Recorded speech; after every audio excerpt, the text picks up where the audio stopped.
কয়েকটি মাত্র কাঁচা আলু দিয়েই তৈরি করে নিতে পারো দারুণ ইউনিক, দারুণ টেস্টি এই স্ন্যাক্স রেসিপিটি। আজকের এই স্ন্যাক্স রেসিপিটি যদি কাউকে একবার বানিয়ে খাওয়াও, সে দেখবে তোমার প্রশংসা তো করবেই, তাছাড়াও এই রেসিপি কিভাবে তৈরি করেছো না জেনে একদমই যেতে চাইবে না। নমস্কার বন্ধুরা, নন্দিনী সিম্পল কুকের আরও একটি পর্বে আপনাদের সবাইকে জানাচ্ছি স্বাগত। আজকে তৈরি করেছি দারুণ ইউনিক একটি ইভিনিং স্ন্যাক্স রেসিপি। তাহলে আর দেরি না করে চলুন বন্ধুরা ঝটপট করে দেখে নিই। আজকের এই রেসিপিটি তৈরি করার জন্য এদিকে নিয়ে নিয়েছি একটি পাত্র, আর এই পাত্রে আমি দিয়ে দিচ্ছি 1.5 কাপ পরিমাণ গমের আটা। এখানে আমি আটা ব্যবহার করেছি, তোমরা চাইলে ময়দাও ব্যবহার করতে পারো। আর আটাটা এখানে আমি 1.5 কাপ পরিমাণ নিয়েছি, 4 কাপ মেপে। তোমরা তোমাদের প্রয়োজন মতো বাড়ি কমিয়ে নিতে পারো। এবারে এখানে দিচ্ছি পরিমাণ মতো লবণ, দিয়ে দিচ্ছি হাফ চামচ কালো জিরা, আর দিয়ে দিচ্ছি 1 চামচ পরিমাণ সাদা তেল। দিয়ে খুব ভালো করে ময়ান করে নিতে হবে। যত ভালো করে এই ময়ানটা করে নেবে, তাহলে দেখবে রেসিপিটি ভীষণ খাস্তা তৈরি হবে। তেল যে দিয়েছি আমরা, তেলটা খুব ভালোভাবে এই আটার সাথে মিশিয়ে নিতে হবে। খুব ভালো করে আমি তেলটাকে আটার সাথে মিশিয়ে নিলাম। এবারে এখানে অল্প অল্প পরিমাণে জল দিয়ে মেখে একটা ডো তৈরি করে নেব। নর্মালি যেমন আমরা রুটি তৈরি করার জন্য ডো তৈরি করি, ঠিক তেমনই এখানে ডোটাকে মেখে নিতে হবে। অল্প অল্প পরিমাণে জল দিয়ে আমি একটা ডো রেডি করে নিলাম। ডোটাকে আরও কিছুক্ষণ একটু মেখে নিলাম। এবারে এক সাইডে রেখে দিচ্ছি। ডোটা একদমই রেডি হয়ে গেছে। এবারে এদিকে নিয়ে নিয়েছি 4টে কাঁচা আলু। আলুগুলোকে আগে থেকে খোসা ছাড়িয়ে ধুয়ে পরিষ্কার করে নিলাম। এবারে এদিকে একটা গ্রেটার নিয়ে নিলাম, আর গ্রেটারের যে বড় সাইডটা আছে সেই সাইডটা দিয়ে আলুগুলোকে গ্রেট করে নিতে হবে। মিহি সাইডটা দিয়ে কিন্তু আলুগুলোকে একদমই গ্রেট করবে না, বড় সাইডটা দিয়ে করে নিতে হবে। তোমাদের কাছে যদি গ্রেটার না থাকে, তাহলে তোমরা একদমই ছোট করে কেটেও নিতে পারো। তো বন্ধুরা, আলুগুলোকে আমি গ্রেট করে নিলাম। এবারে ধুয়ে পরিষ্কার করে নিচ্ছি। এবারে এদিকে একটা কড়াই বসিয়ে দিলাম। কড়াইতে দিয়ে দিলাম 2 চামচ পরিমাণ সাদা তেল গরম হতে। তেলটা একটু গরম হয়ে গেলে দিয়ে দিচ্ছি হাফ চামচ পরিমাণ গোটা জিরা, আর দিয়ে দেবো 1 চামচ পরিমাণ আদা। এখানে আমি আদাটাকেও গ্রেট করে নিয়েছিলাম। এবারে খুব ভালো করে আদাটাকে একটু ভেজে নিচ্ছি। আদাটা একটু ভাজা হয়ে গেলে এখানে দিয়ে দিচ্ছি পেঁয়াজ কুচি। এখানে আমি একটা পেঁয়াজ ছোট করে কেটে রেখেছিলাম, দিয়ে দিলাম পেঁয়াজটা। দিয়ে পেঁয়াজটাকেও হালকা একটু সফট করে নিলাম। খুব বেশিক্ষণ ভাজার প্রয়োজন নেই, যখন দেখবে হালকা একটু সফট হয়ে গেছে তাহলে হবে। এখানে দিয়ে দিলাম 2টো কাঁচা লঙ্কা কুচি। ঝালটা তোমরা তোমাদের প্রয়োজন মতো বাড়িয়ে কমিয়ে নিতে পারো, তবে এখানে যদি ঝাল খুব বেশি পছন্দ করো, তাহলে 1 চামচ পরিমাণ লাল লঙ্কার গুঁড়ো দিয়ে নিতে পারো।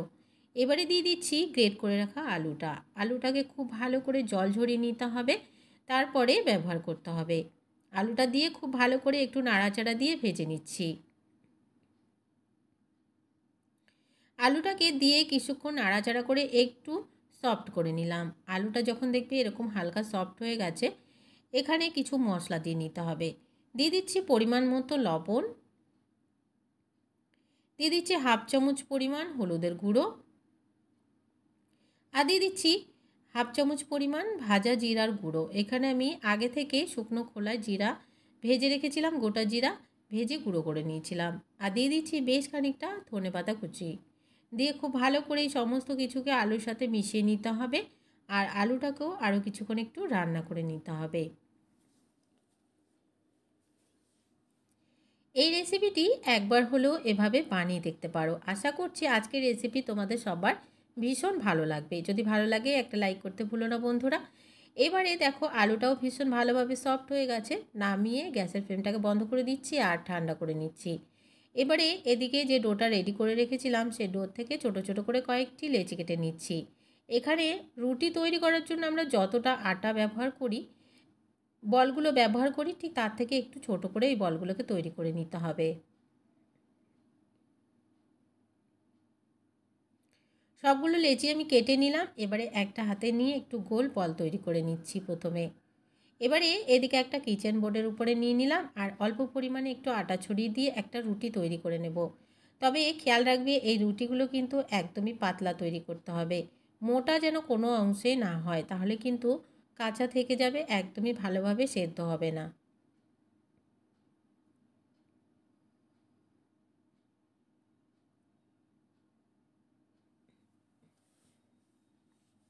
তো বন্ধুরা আমি একটা পাতলা রুটি তৈরি করে নিলাম, আর দেখো রুটিটা কিন্তু অনেকটাই পাতলা করে তৈরি করে নিয়েছি।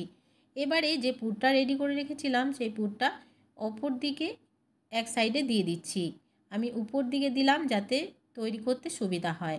2 চামচ পরিমাণ পুর দিয়ে দিলাম। এবারে একটা ছুরির সাহায্যে নিচের অংশটিকে পাতলা করে কেটে নিচ্ছি। আমি কিভাবে কাটছি দেখে তোমরা বুঝতেই পারছো, ঠিক এইভাবে করে কেটে নিতে হবে।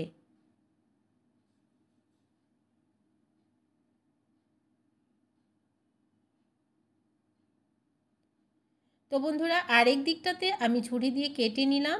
এবারে এইখানে একটু জল দিয়ে নিচ্ছি, তাহলে কি হবে, যখন আমরা ফোল্ড করব খুব সুন্দরভাবে দেখবে আটকে যাচ্ছে, একদমই খুলে যাওয়ার আর ভয় থাকবে না।